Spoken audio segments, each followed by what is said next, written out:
So this is the interview with Tom Sachs. Thank you so much for taking the time to do this interview. We're doing a portrait here of an exhibition as a polyphony, so it's more than 40 interviews which are going to play in this room. And one of the things I was curious, as we've never recorded an interview before, I wanted to ask you to begin with the beginning and tell us a little bit about your early intention to become an architect and how you came from architecture into art. It all started with architecture.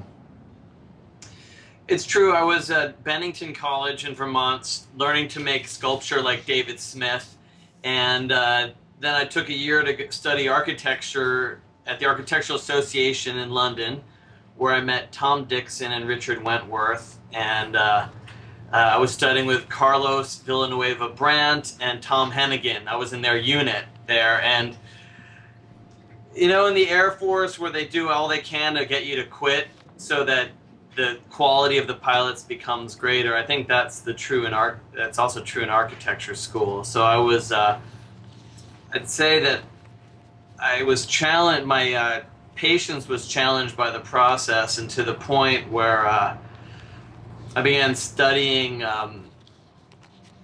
the culture where we were in London in 1987, and I realized that architecture couldn't save the world anymore.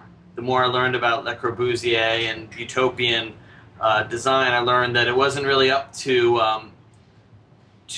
the architects anymore, that it was up to economics and changing times and politics as much as anything else. So I figured, well, if we're going to hell in the handbasket, fuck it, I might as well enjoy the ride. And I started to really indulge what was more gratifying in a sensual sense, building stuff. And that's when I started taking my sculpture more seriously. And what do you think, what did you learn from Tom Dixon? I learned about stealing, mostly. He called it salvage, where we'd break into an old abandoned school, pry up the parquet flooring, put it in the back of his Renault, and install it in the studio. Take Victorian railings and weld them into furniture. Use what you had available at the time. It was very difficult to steal tools in London then because they were behind glass counters, but it was really easy to steal food. So I'd go into the supermarket and load my motorcycle helmet up with cheese and other food products, and then I could save the money and then go to Proops and buy tools to fix my bike. And Richard Wentworth obviously introduced to you this whole idea of bricolage. I also met him when I was a student, was very, very deeply inspired by him. And I mean, his whole idea of making do and getting by, the way of seeing London with him, seeing the city with him, the city as a kind of a bricolage. What was it about Richard Wentworth's kind of encounter? What was the epiphany there?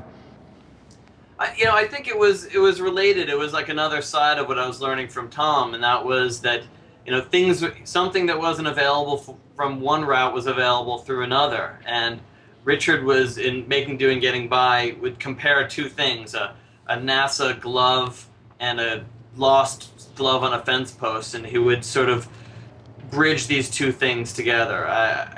He, in a way, sort of justified or legitimized some of the things that I was learning through my experimentation with hallucinogenics, and that's that any two things can be related by a third thing. It's just finding that one. And Richard's breadth of education and open-mindedness helped me to synthesize, helped me to develop my own way of synthesis, of combining two things. And that's eventually how I came up with my version of the formula, 1 + 1 = 1,000,000.